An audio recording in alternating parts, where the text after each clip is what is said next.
قدرتی ادب بہت عالی تھا. ہمارے خط پڑھے جاتے تھے نا، گرامین میں پڑھے جاتے تھے، تو میرے والد صاحب کی تحریر بڑی ادبی ہوتی تھی. تو ایک دن مولانا ظاہر شاہ صاحب رحمۃ اللہ علیہ کہنے لگے تیرے ابا کا تو خط ہمیں سمجھ میں نہیں آتا کیا لکھتا. بہت بہت ادیب ہے. تو رشتہ داروں میں تو انبن ہوتی رہتی ہے. میں جب لاہور سے آتا تھا، جب میں اسکول پڑھتا تھا، کالج پڑھتا تھا، تو ہم بھی شریک ہوتے تھے کہ جب کسی سے کٹ گئی ہے تو ہم بھی کٹتے تھے، کسی سے جڑ گئے تو ہم بھی جڑتے تھے. تو وہ گھریلو حالات کا اثر ہوتا تھا. جی نہیں چاہتا تھا کہ بھائی فلاں سے ہمارے باپ کی نہیں بنی تو ہم بھی نہیں ملیں گے. تو میرے باپ کا یہ ہمارے اوپر احسان عظیم تھا کہ جب میں لاہور سے آتا تھا تو مجھے کہتا تھا جا چاچا نو مل گیا، فلانے نو مل گیا، فلانے نو مل گیا. مجھے پتا ہوتا تھا کہ ان کے ساتھ انبن ہے. میں جانے میں پس و پیش کرتا تھا. انہیں اگر پتہ چل جاتا کہ میں نہیں گیا تو میری بڑی بےزتی ہوئی اس ماں میں. اور یہ مجھے کئی دفعہ سننے کو ملا کہ لڑائی ہے یا بول بلا رہا تھا ساڈے وڈیاں دے تسی کون ہوندے ہو وچ دخل دیونا. جا چاچے نو بھی مل کے آتے، انہوں میں باپے نو بھی مل کے آتے، دادے نو بھی مل کے. تو خود آپس میں کھٹپٹ ہوتی تھی، لیکن مجھے بھیجتے تھے جا مل کر، مجھے آ کے خبر دے کہ تم مل کر آیا ہے. تو یہ لاشعور میں ایک اچھا سبق تھا جو باپ نے ڈالا تھا. آگے تبلیغ کا ماحول مل گیا. ایک عرب تھا یہ مدینہ منورہ کا، بڑا وجیح آدمی وہاں تو. وہ خصوصی گشت میں ملنے گئے. بہت بڑا اس کا محل نما گھر حوالی کی طرف مدینے. تو اس کی مسجد میں نماز پڑھ کے نکلے تو اس نے جیب سے 1000 ریال نکال کر میرے ہاتھ میں پکڑا. میں نے مٹھی بند کر لی. میں نے کہا نہیں، مجھے نہیں چاہیے. وہ دیندار تھا، علماء کی طرح. پھر کسی نے فضائل اس کو سنا دیے پہلے کہ پاکستان کے عالم میں اور پتہ نہیں کیا ہے. تو اس نے لہذا وہ عقیدت میں 1000 ریال میرے ہاتھ میں دی. میں نے مٹھی بند کر اور اس کے گھر تک میرا اور اس کا تکرار چل رہا ہے. تو جب اس کے گھر میں پہنچے نا تو جو مجھے لے کر گیا تھا وہ بھی پیچھے پہنچ گیا، یوسف فرقی. تو اس نے کہا کہ یہ تم کیسا شیخ لائے ہو جس نے آج مجھے ذلیل کر دیا. مجھے کہا قتل تو نہیں، انہوں نے مجھے مار دیا، ذبح کر دیا. میں نے کہا شیخ میں تیرا ہدیہ قبول کرنے کو تیار ہوں. یہ تمہارا جو جوتا ہے نا یہ مجھے دو. پرانا جوتا پہنے ہوتا. میں نے کہا یہ جوتا مجھے ہدیہ کر دو، یہ پیسے میں نہیں لوں گا، ہدیہ ہی دینا، یہ دے دو، یہ نہیں. تو پھر اس نے یوسف برنی نے کہا کہ شیخ یہ خود بہت مالدار آدمی ہے تو اس لیے یہ اعراض کر رہا ہے کہ اس کو پیسہ نہ دو. کہتا میں کوئی اس کے مالدار یا فقیر ہونے کی وجہ سے تھوڑے دے رہا ہوں، میں تو اپنی محبت اور عقیدت میں دے رہا ہوں. یہ عرب کا مزاج تمہاری طرح بخیل تھوڑا ہی ہے. عرب پانی تو نہیں پیو گے، روٹی تو نہیں کھاؤ گے، چاہ تو نہیں پیو گے. اجمی لوگ بخیل ہوتے، عرب سخی ہوتے. کوئی عجم ہوتا ہے جو سخی ہوتا ہے، ورنہ سب بخیل. اوروں کی جیب سے پیسہ نکلوا کے خوش ہوتے ہیں، اپنا بچاتے رہتے ہو. دنیا کا لگ جائے ساڑا بچ جائے. تو روٹی تو نہیں کھائیں گے، پانی تو نہیں پیئیں گے، ٹھنڈا پیئیں گے کہ گرم. مولانا سید صاحب ناراض ہو جاتے تھے جب کوئی پوچھ لیتا یہ ٹھنڈا کے گرم، کہتے دونوں چیزیں مہمان کے سامنے رکھو، جو پسند کرے پیے. ناراض ہو جاتے تھے. تو ان کے لنگر میں ہر وقت خرموش چائے کے بھی بھرے ہوتے تھے، اور اگر گرمی ہوتی تو شربت کے بھی بھرے ہوتے تھے. سردیوں میں تو شربت کو ٹھنڈا کوئی پیتا نہیں. دونوں ساتھ چلتے. 535 برس تقریباً 132 ہجری سے لے کر 656 534 سال 534 سال حضرت عباس کی اولاد نے حکومت کی. عبداللہ بن عباس کے بیٹے تھے علی، ہشام کے دور میں، ہشام کے زمانے، اس کے بیٹا تھا صفاح اور منصور. تو ہشام کا ایسا جاگ و جلال. ایک دن وہ ملنے آئے تو ہشام نے بڑا اکرام کیا اور بہت عزت سے پیش آئے. جب وہ چلے گئے تو کہنے لگا مجھے اس بڑے میاں پہ ترس آتا ہے، بیچارہ خوش فہمی میں مبتلا رہتا ہے. کہتا ہے یہ میرے دونوں بیٹے بنو امیہ کے تخت پر قبضہ کریں گے اور یہ حکمران بنے گے، تو مجھے بیچارے کی دیوانگی پہ ترس آتا ہے. اور اس وقت یہ دیوانے کا بوری نظر آتا تھا. لیکن ہشام کے مرنے پر 20 سال بھی نہ گزرے کہ وہی بنو امیہ کے تاج و تخت کے وارث بن چکے تھے. تحریک چلائی آل رسول نے، لیکن اللہ کا فیصلہ آل رسول کو حکومت نہیں دینی. غیبی نظام ایسے چلتا آ رہا ہے. اور حضرت حسن نے فرمایا تھا حضرت حسین سے کہ میں یہ بات دیکھ چکا ہوں کہ خلافت اور نبوت ہمارے گھر میں اب جمع نہیں ہو سکتی. اللہ نے ہمیں نبوت دے دی، اب اللہ میں حکومت نہیں دے گا. تو تم عراقیوں کے بہکاوے میں نہ آ جانا، وہ کہیں تمہیں دھوکہ نہ دے دیں، تیرے باپ سے غداری کی، تیرے بھائی سے کی، تجھ سے بھی کریں گے. تو تحریک چلائی آل رسول. جب حضرت حسین شہید ہوئے تو لوگوں نے پھر علی بن حسین رضی اللہ تعالیٰ عنہ سے کہا آپ ہمارے ہاتھ پر بیعت کریں. کہا نہیں، میرا سارا خاندان ذبح ہو گیا، مجھے کچھ نہیں چاہیے. ساری رات رویا کرتے تھے امام زین العابدین، ساری رات. تو ایک دن ایک غلام نے پوچھا حضرت اللہ نے آپ کو اتنا کچھ دیا، آپ ساری رات کیوں روتے ہیں؟ تو پھر رو پڑے اور کہا یعقوب علیہ السلام کا ایک گم ہوا تھا یوسف، اس کے پیچھے رو رو 40 سال گزار دیے، اکھیاں سفید ہو گئی. میرا تو سارا خاندان میری آنکھوں کے سامنے ذبح ہو گیا، میں کیسے نہ رو. تو انہوں نے بیعت لی سورۃ التحریم ایک گھر کو بچانے کے لیے کہ میاں بیوی کا تعلق کیسا ہونا چاہیے کہ یہ 2 اکائیاں ہیں جس کے آگے نسل نے وجود پکڑنا. اگر ان میں ٹکراؤ ہو گیا تو یہ سارا گھر اجڑ جائے. اور ہمارے ہاں خاندانی نظام ہے اکٹھے رہنے کا. عام طور پہ سسرال میں جا کر بچیوں پہ بہت ظلم ہوتا ہے، بہت زیادتی ہوتی ہے کہ ماں کے روپ میں عورت اور طرح ہوتی ہے اور ساس کے روپ میں وہ اور ہو جاتی ہے. بڑے بڑے گھرانے اس کی لپیٹ میں آ جاتے ہیں.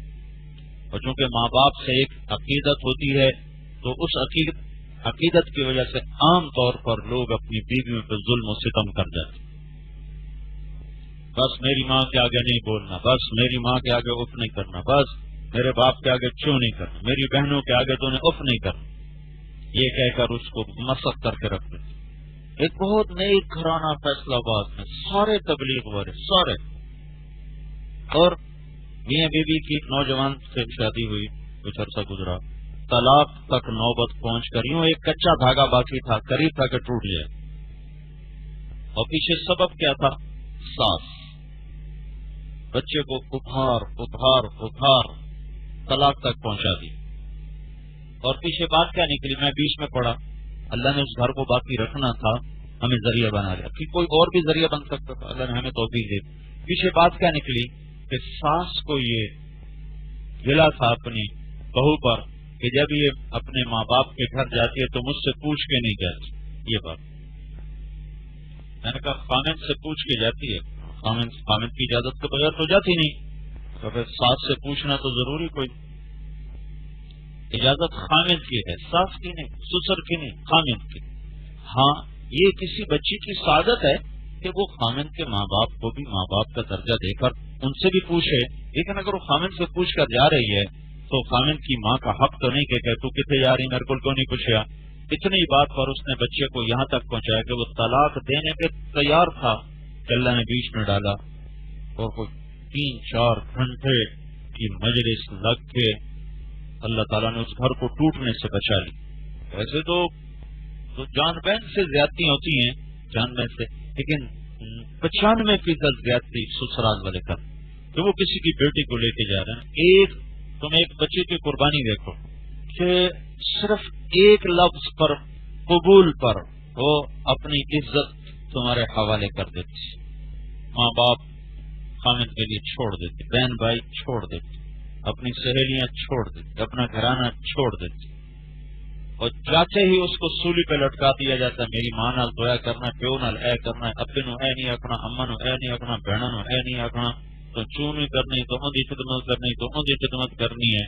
اس کو ایک گھر کی خادمہ بنا کر.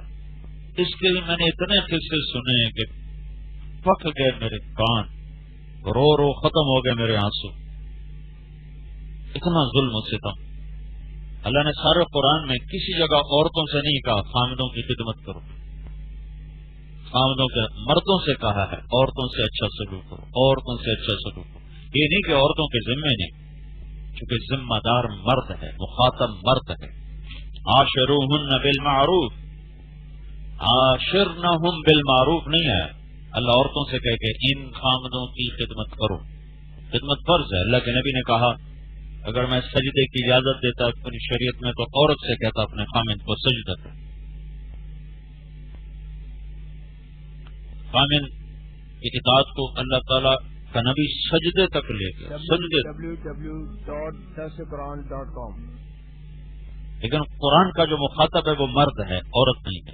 عاشروہن بالمعروف وعلی المولود له رزقهن وکسوتهن ولهن مثل الذي عليهن بالمعروف وللرجال عليهن درجة للذكر مثل حظ الأنثيين. کہ اپنی اللہ مجھ سے کہہ رہا کہ اپنی بیوی کے ساتھ اچھا سلوک کر. اگر وہ تمہیں اچھی نہیں لگتی پھر بھی اچھا سلوک کر کہ اللہ اس میں تمہارے لیے بڑی خیریں نکالنے والا ہے. سب سے بدترین حلال ہے طلاق. ٹھیک ہے نا. ابغض الحلال کیا ہے؟ ایک شخص یوں کہتا ہے انشاءاللہ میرا یہ گھر اللہ کے نام پہ وقف ہے. کیا کہتا ہے؟ انشاءاللہ میرا یہ گھر اللہ کے نام پہ وقف ہے. تو وہ وقف ہو گیا، وہ اللہ کے نام پہ وقف ہو گیا. ایک شخص یوں کہتا کیوں کہ اللہ چاہتا ہے کہ اللہ کے نام پہ خرچ کیا جائے، اللہ کے نام پہ دیا جائے. ایک شخص یوں کہتا ہے انشاءاللہ میری بیوی کو 3 طلاق. تو اب ہوئی ہے طلاق ہو گئی. کیوں؟ کہتا اگر اللہ چاہے تو. اللہ تو چاہتا ہی نہیں کہ طلاق دی جائے عورتوں کو، بیویوں کو. یہ اللہ کی مشیت ہی نہیں ہے کہ طلاق دی جائے. تو اگر کوئی مشیت کے ساتھ معلق کر کے کہ انشاءاللہ میری بیوی کو 3 طلاق نہیں ہوگی، کیوں؟ اللہ چاہتا ہی نہیں کہ طلاق ہو. تو کہ انشاءاللہ میرا گھر اللہ کے نام پہ وقف تو ہو گیا، چونکہ اللہ چاہتا ہے کہ اللہ کے نام پہ وقف کیا جائے، دیا جائے. لیکن اللہ یہ نہیں چاہتا کہ طلاق ہو. تو آخری درجہ مجبوری میں ہے، مجبوری میں ہے، اور اس کو پسند نہیں کیا گیا، اس کو ناپسندیدہ سمجھا گیا ہے. لیکن مجبوری کے درجے میں ہوتا بھی ہے. اللہ کے نبی نے خود طلاق دی، اللہ کے نبی کی بیٹیوں کو طلاق پڑی، صحابہ نے نکاح بھی کیے، طلاق بھی دی. یہ کوئی عیب نہیں ہے، نکاح نہیں ہوا. قیس بن سعد کی اہلیاں یا رسول اللہ، ثابت بن قیس بن شماس. مجھے ثابت کے دین کا، اخلاق کا کوئی گلا کوئی، بہت نیک، بہت اخلاق والا، تو میرا اس سے دل نہیں لگتا. وہ تو بہت کالے رنگ کے ثابت بن قیس، وہ اونچا بھی سنتے تھے. یمامہ کی لڑائی میں شہید ہوئے تھے، اور یہ واحد صحابی ہیں جن کی وصیت موت کے بعد نافذ کی گئی. یہ یمامہ کی جنگ میں شہید ہوئے تو خواب میں ایک شخص کو ملے، خواب میں کہنے کہ دیکھو ثابت ہوں، کچھ بات کرنے لگا ہوں، یہ نہ سمجھنا کہ میں مردہ ہوں تو میری بات آگے نہ پہنچانا. خالد بن ولید سے کہنا، وہ امیر تھے یمامہ کے جنگ، کہ میں جب شہید ہو گیا تھا تو فلاں آدمی نے میری زرہ اتار کے چرا لی ہے، اور اس نے جہاں اونٹ کا پالان رکھا ہوا ہے اس کے نیچے اس نے چھپائی ہوئی ہے، وہ وہاں سے وصول کر کے مال غنیمت میں شامل کر دے، اور میرا فلاں غلام آزاد کر دیا جائے، اور فلاں کا قرضہ وہ اس کو ادا کر دیا جائے۔ تو جب وہ اٹھے تو انہوں نے جا کر حضرت خالد کو بتایا کہ اس طرح میں نے خواب دیکھا ہے۔ انہوں نے وہ آدمی دیکھا تو آدمی تو مل گیا، اس کے اونٹ کا پالان پڑا تھا، اس کو اٹھا کے کھودا تو نیچے سے زرہ نکل آئی، اور پھر ان کا غلام پھر آزاد کیا گیا، ان کے قرضے کو ادا کیا گیا۔ تو یہ واحد شخص ہیں جن کی موت کے بعد وصیت پہ عمل کیا گیا۔ اتنے بڑے آدمی ہیں ثابت بن قیس بن شماس، اور یمامہ کی جنگ میں انصار کا جھنڈا ان کے ہاتھ میں، ثابت بن قیس کے ہاتھ، اور چند لوگ جب شکست ہو گئے، جنگ یمامہ میں شکست ہو گئی، قدم اکھڑ گئے، مہاجرین کے قدم اکھڑ گئے، زید بن خطاب کے ہاتھ میں جھنڈا تھا، وہ شہید ہو، تو پھر جھنڈا سالم مولا حذیفہ نے اٹھایا، وہ بھی شہید ہو، پھر جھنڈا گر گیا اور مہاجرین کے قدم اکھڑ گئے۔ اور بنو حنیفہ صحابہ کے خیمہ تک آ گئے، عورتوں کی خیمہ تک آ گئے، او بھائی تمہارے لیے سنا رہا ہوں۔ تو مجاع بن قیس یہ تھا، بنو حنیفہ کا سردار تھا، وہ وہاں قید میں تھا، خیر وہ ایک الگ چیز۔ تو جب قدم اکھڑے تو پھر حضرت خالد نے انصار مدینہ سے کہا کہ بھائی کچھ کرو، آپ کو معاملہ ہاتھ سے نکل گئے۔ تو برا بن مالک رضی اللہ تعالیٰ عنہ کو انہوں نے آواز، تو برا رضی اللہ تعالیٰ عنہ نے اس پر ایک چٹان پہ چڑھ کر کہا، یا معاشر الانصار، اما المدینہ فلا مدینہ، اما الرحال فلا رحال، ہا من المعشر، انصار مدینہ بھول جاؤ، واپسی بھول جاؤ، ادھر قبریں بنانے کی نیت کرو۔ تو انصار مدینہ 3000 جمع ہو گئے ان کے گرد۔ تو یہ ثابت بن قیس بن شماس، عباد بن بشر، ابو دجانہ، سہل بن حنیف، برا بن مالک، کعب بن عجرہ، یہ آگے بڑھے، یہ اگلی انہوں نے قیادت سنبھالی۔ پیچھے 3000 انصار تھے، انہوں نے 60,000 کا بنو حنیفہ کا لشکر چیر کے وہ قلعے کی دیواروں تک پہنچے۔ وہاں پہنچتے پہنچتے ثابت بن قیس شہید ہو، عباد بن بشر شہید ہو، ابو دجانہ شہید ہو، اور برا بن مالک اور کعب بن عجرہ یہ بچے۔ تو انہوں نے کہا کہ ہمیں اندر پھینکو، قلعے کے اندر پھینکو۔ تو ان کو ڈھالوں پہ بٹھا کر نیزوں کے ذریعے سے جو ان کو دھکا دیا یوں کر کے ہوا میں، تو اڑتے ہوئے دونوں یہ جا کر قلعے کے اندر گرے۔ ان 2 آدمیوں نے اندر، ٹوٹل بنو حنیفہ کو 1,10,000 تھے یا 60,000، 60,000 قرین قیاس ہے، اتنی آبادی نہیں تھی اس وقت، لیکن یہ اہل ایمان 12,000 تھے۔ تو انہوں نے ان 2 صحابہ نے دیوار کی ٹیک لگا کے لڑتے لڑتے لڑتے جا کے قلعے کے دروازے کو جا کے کھولا، اس میں کعب بن عجرہ کا ایک ہاتھ کٹ گیا تھا، اور برا بن مالک 1 مہینہ زخمی رہے تھے، لیکن دروازہ انہوں نے کھول دیا تھا، اور پھر اندر مسلمان اندر داخل ہوئے تھے۔ تو اس سے پہلے عباد بن بشر اور ثابت بن قیس بن شماس اور ابو دجانہ رضی اللہ تعالیٰ عنہ یہ شہید ہو گئے تھے۔ یہ بڑے مقام کے صحابی ہیں، تو وہ تمہیں تھوڑا سا بتایا تھا۔ تو ان کی بیوی ہے، یا رسول اللہ مجھے ثابت کے دین کا کوئی گلے، مجھے اس کے اخلاق کا کوئی گلے، لیکن مجھے اچھا نہیں لگتا، کالے رنگ کے دے حبشی جگہ، میری جدائی کروا۔ یہ پہلا خلا، جو خلا طلاق خلا نہیں، پہلا خلا اسلام کا یہ۔ پر آپ نے کہا اگر تو اس کا سارا مال اس کو واپس کر دے تو پھر میں تیری جدائی کروا دوں۔ تو راضی کہاں یا رسول اللہ؟ انہوں نے ایک باغ دیا ہوا تھا، تو میں مجھ سے لے لے سب کچھ، مجھے پارے کر دو۔ تو آپ نے وہ سارا مال حضرت ثابت کو واپس دلوایا اور طلاق ہو گئی۔ تو اللہ کے پاکیزہ مقدس ترین لوگوں میں یہ ہوا ہے۔ ہمارا معاشرہ ایسا ہے، کسی بچی کو ظلمن بھی طلاق ہو تو آگے اس کی شادی عذاب بن جاتی، آگے اس کا نکاح ایک مصیبت بن جاتی۔ ہندوانہ تہذیب ایسی رچی ہے اندر جا کر، تو اس کی شادی کو بچوں والی ہو تو اس کو قریب نہیں کرتے۔ یتیم اتنا بے بس ہے اس معاشرے میں میں تمہیں کیا بتاؤں. تو چونکہ لے جانے والا مرد ہے، لے جانے والا مرد ہے، اس کے ذمہ ہے دلجوئی، دلداری. ایک بچی جب گھر سے آتی ہے تو اس کو ماں کی جدائی کا زخم، باپ کی جدائی کا زخم، بھائی بہنوں کی جدائی کا زخم، سہیلیوں کی جدائی کا زخم آپ کے اس سے مطالبہ کرتے رہتا ہے کہ دل نہیں لگتا. ذرا اس کے خامن کو ابھارتی ہیں مائیں کم بھی نہیں کرتی، دل نہیں، ماں نے یاد کی رکھ دی ساڑھے نال تھا دلی کو نہیں لگتا. ان بے وقوفوں کو یہ کون بتائے کہ جو اتنے رشتے چھوڑ کے گئی ہوئی ہے وہ ایک دن میں دل لگائے گی،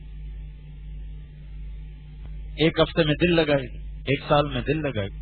جب وہ ماں بنے گی اور تم لوگ محبت دو گے تو دل بھی لگ جائے گا. آتے کہتے تیرا دل ہی نہیں لگتا، تیرا دل ہی نہیں لگتا، اور اس کو ذلیل کر دیتے.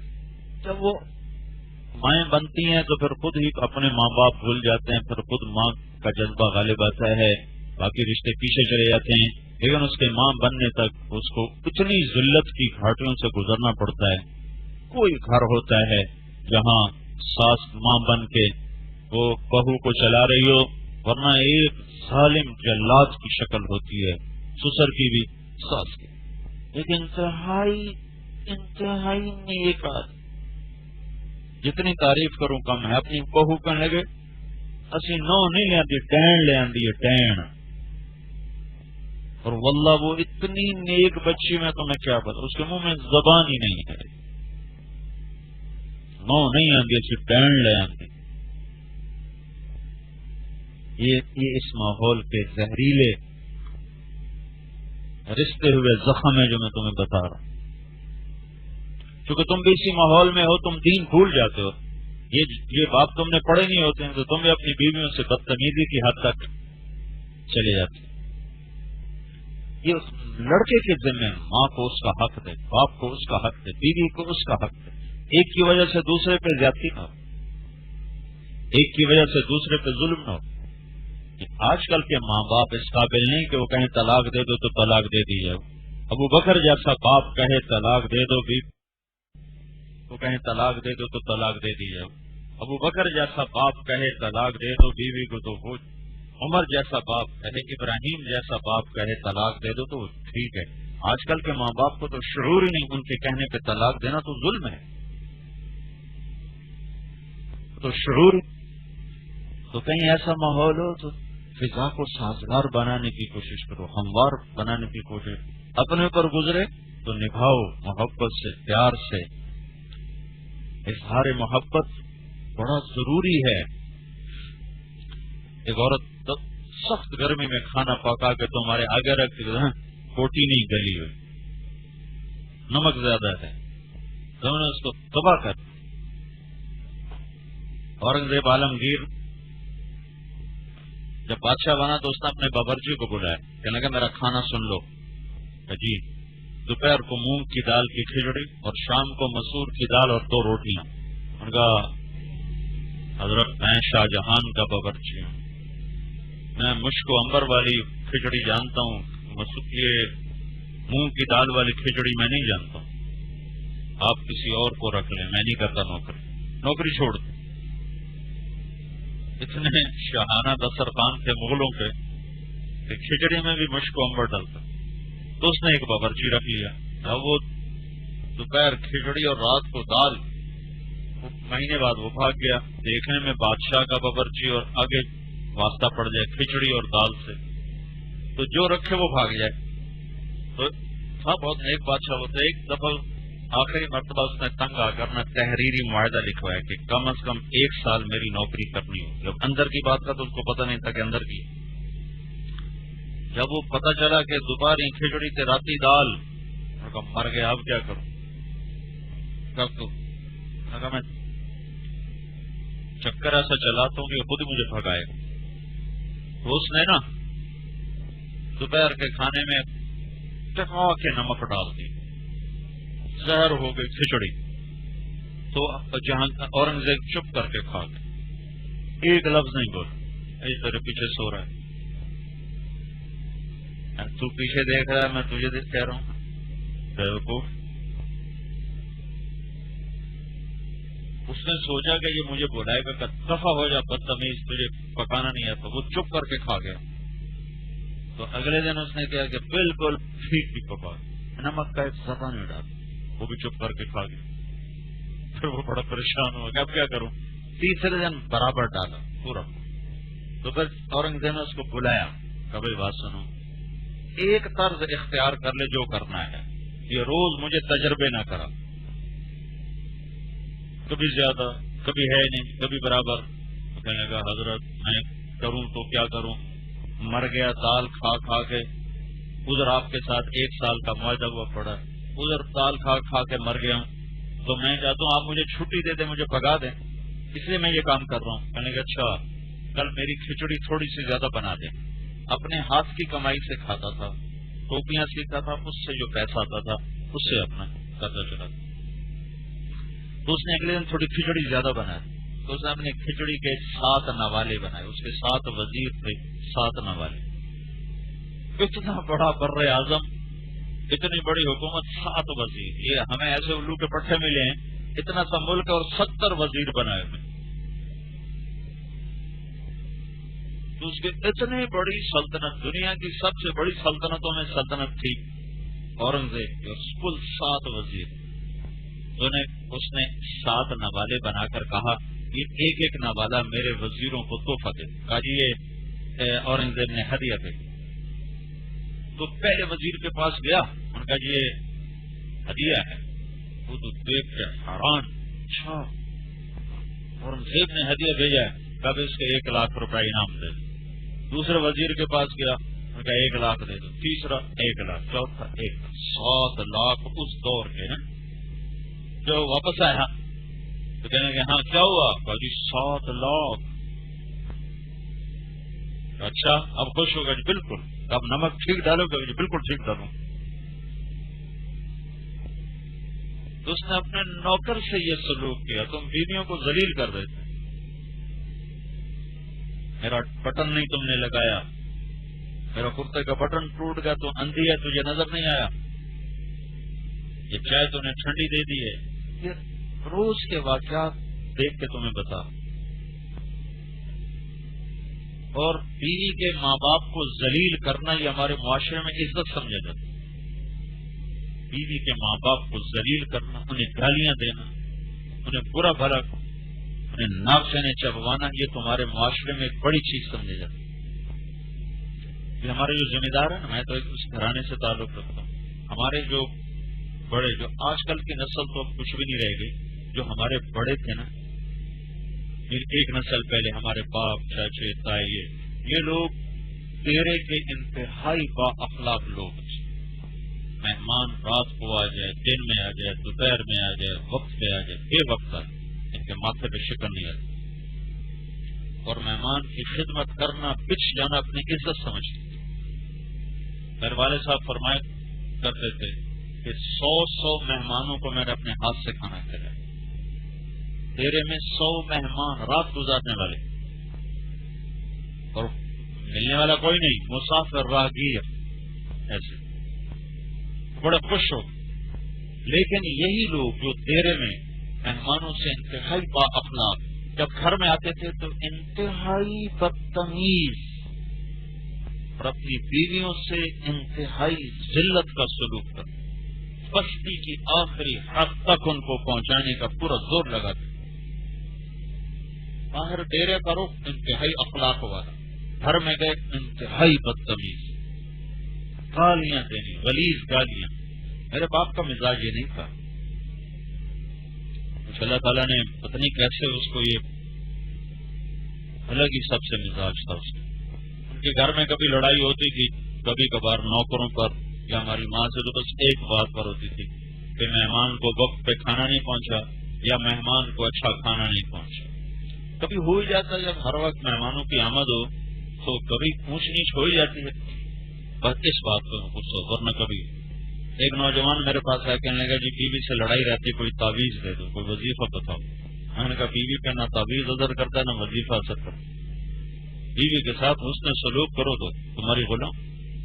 کہنے کیا کروں؟ میں نے کہا اس دفعہ جب تم گھر جاؤ تو چند نوالے اپنے ہاتھوں سے بنا کے اس کو کھلا دینا، کہنے لگا ایسا کیا ہوگا؟ میں نے کہا وہ تم دیکھو گے کیا ہوگا.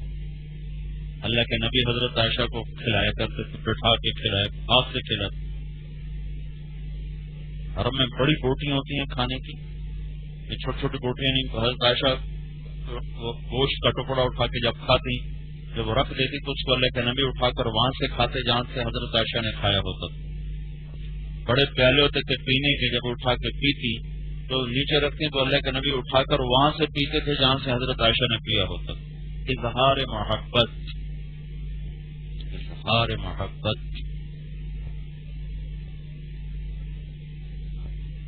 کچھ عرصے بعد اس کا مجھے فون آیا. میں نے ویسے پوچھا وہ میری نصیحت پہ عمل کیا تھا؟ کہنے کا نہیں. میں نے کہا کیوں؟ کہنے کا شرم آتی. میں نے کہا لڑتے ہوئے شرم نہیں آتی. تم چلو یہ عمل کرو پھر مجھے بتاؤ. تو تھوڑی دیر بعد اس کا فون آیا، کہا جی کمال ہوگا. میں کیا ہوا؟ کہ جب میں نے اس کے منہ میں پہلے ہی نوالا ڈالا تو اس کا منہ کھلا ہی رہ گیا. وہ کہنے کہ تمہیں یہ سبق کس نے پڑھایا؟ کہنے کہ مجھے مولوی طارق جمیل نے پڑھایا. تو اللہ اس کا بھلا کرے جس نے تمہیں یہ سبق پڑھایا. ہر بات ہو گئی. ہمارے دوست ہیں یہ لیاقت پور میں رہتے ہیں، امین آباد آگے. میں نے ان کو فون کیا تو ان کی بیگم نے اٹھایا، اٹھے ہی نہیں. میں نے کہا بتا دینا میرا فون تھا. تو 3 تاریخ کو کٹھے ہوئے تو مجھ سے کہنے لگے اس دفعہ بڑا لطیفہ ہوا کہ میں گھر آیا تو میری بیوی نے کہا تیرے مولوی کا فون آیا تھا. میں نے کہا کون سا مولوی؟ کا وہ جو میں رنگ اڑتے انسان بنا دیا. میں نے کہا اللہ کے بندی یہ تو کیا کہہ رہی؟ تو کہنے لگی تو بتا تیری میری شادی کو کتنے سال ہوئے؟ کہنے لگے میں نے کہا 27 سال. 27 سال میں ایک دن بتا کبھی تو خوش ہو کے گھر آیا، پھر تو کبھی ہنس کے مجھ سے بولا. ہر وقت تیرے منہ پہ 12 بج رہے ہوتے تھے. جب سے اس مولوی کے ساتھ تو نے جانا شروع کیا ہے تو تو نے مجھ سے ہنس کے بولنا شروع کیا ہے. اس سے پہلے تو تجھے بولنے کا طریقہ بھی نہیں. اللہ کے نبی نے حضرت عائشہ کے ساتھ مل کے دوڑ لگائی کہ نہیں لگائی؟ 2 دفعہ دوڑ خود پیشکش کی. حضرت عائشہ نے نہیں، خود آپ نے پیشکش کی دوڑ لگاؤ گی میرے ساتھ؟ کا لگاؤں. پہلی دفعہ حضرت عائشہ جیت گئی، دوسری دفعہ اللہ کے نبی جیت گئے. حضرت عائشہ فرماتی ہیں پھر میرا وزن زیادہ ہو گیا تھا تو اس لیے میں پھر اتنا دوڑ نہ سکا. بازو اللہ کا فضل ہے آج تک ہماری بیوی نے بازار کی شکل نہیں دیکھی. بڑے فخر سے اللہ کا فضل ہے آج تک ہماری بیوی نے بازار کی شکل نہیں دیکھی. وہ بیچاری گھٹ گھٹ کے مر جاتی ہو. کیا عورت کا بازار میں جانا منع؟ تو پورے پردے کے ساتھ جو اپنی ضرورت کی چیز لینے جائے تو یہ منع. جماعت میں ہم گئے، جماعت میں 2 سال پہلے کوئٹہ، تو ایک بڑا تاجر میرے ساتھ تبلیغ میں وقت لگا ہوا، بیرون سفر ہوئے تو میں یہ جماعتی عورتوں کی تھی تو میں چیزیں سامنے آتی تھی. تو کتنے لوگ ہوتے ہیں جو بیوی کو 1 روپے نہیں دیتے. ہاں تجھے کیا چاہیے بتا میں لا کے دوں گا. ہاتھ میں پیسہ نہیں دیتے. مالدار نہیں، یہ نہیں کہ غریب ہیں، مالدار. ہاں تم چاہیے کہ میں 10 منٹ لے آ دیں. 1 پیسہ اس کی ہتھیلی پہ رکھنے کے لیے تیار.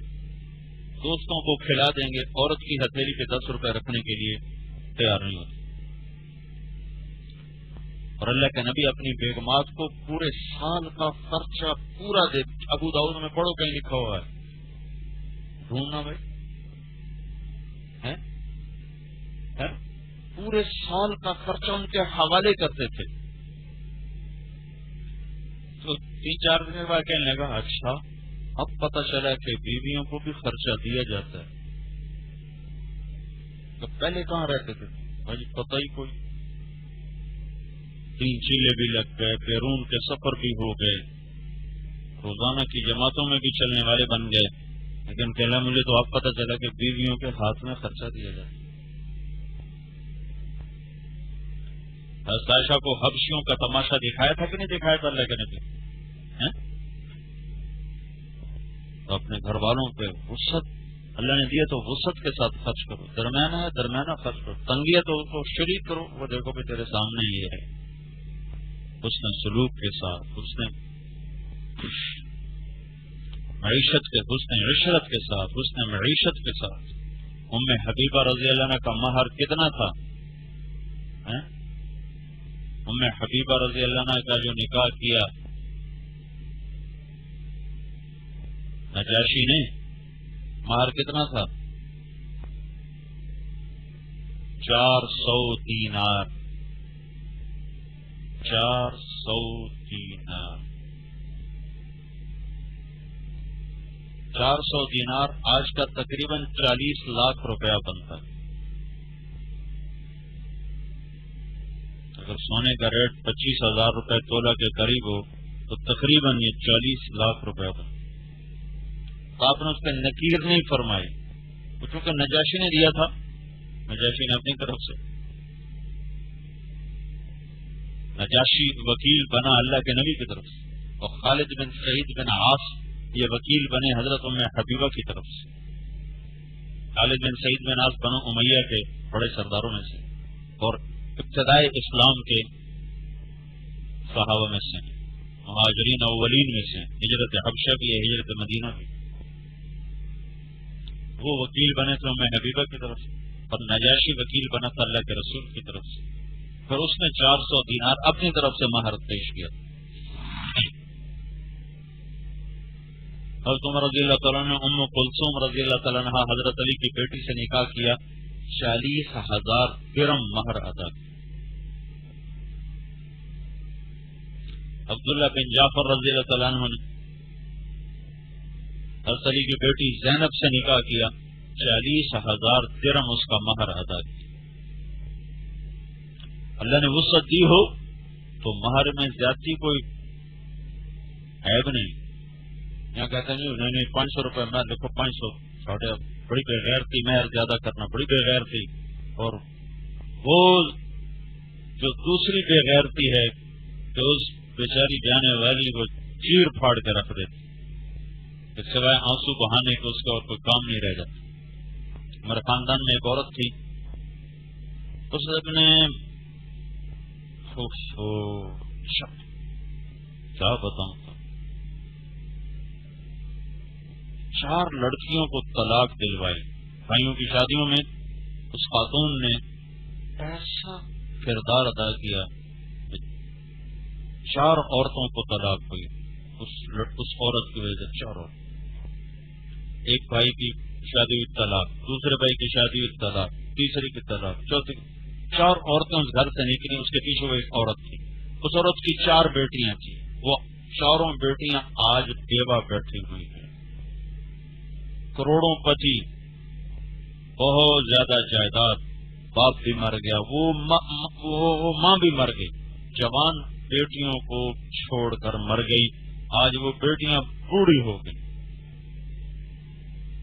ان میں چھوٹی سے چھوٹی کی عمر بھی 40 سال، اور بڑی خوبصورت بچی ہیں اور بڑی خاندانی بچی ہیں اور بہت مالدار، اور کسی ایک کی ہاتھ بھی لینا ہوئے.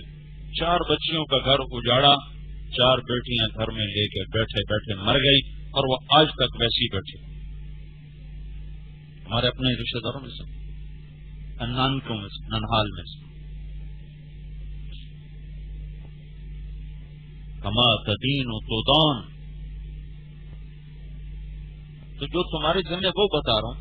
ویسے بھی عورت کمزور ہے، اللہ نے الٹی طرف سے پیدا کیا، الٹی طرف سے دل کے قریب، دل کی پسلی، دل کے نیچے جو پسلی وہاں سے پیدا کیا.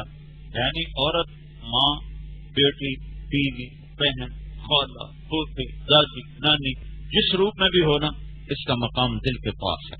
تو میں پہلے بھی جب بتایا تھا، نصر اللہ خان جدوئی مرحوم کا نوکر تھا، وہ ہمارے ساتھ جماعت میں آتا تھا، قتل ہو گیا، تو اس کا نوکر بھی ساتھ ہوتا تھا. تو میرے ایسے بیان سنتا ایک دن مجھ سے کہنے لگا، سائیں میں اپنی بیوی کو آخیا ہے بڑا دل میں تک کھاٹ سے پلاواں، تیرے پیر دھوتے پیواں، سمجھو تمہیں 4 پائی پہ بٹھاؤں، تیرے پاؤں دھو کے پیوں، تجھے تیل لگاؤں. وہ مجھ سے کہنے لگی لکھ لعنت ساری حیات کی جتیاں مار مار ہون پہ آندا تیرے پیر دھواں.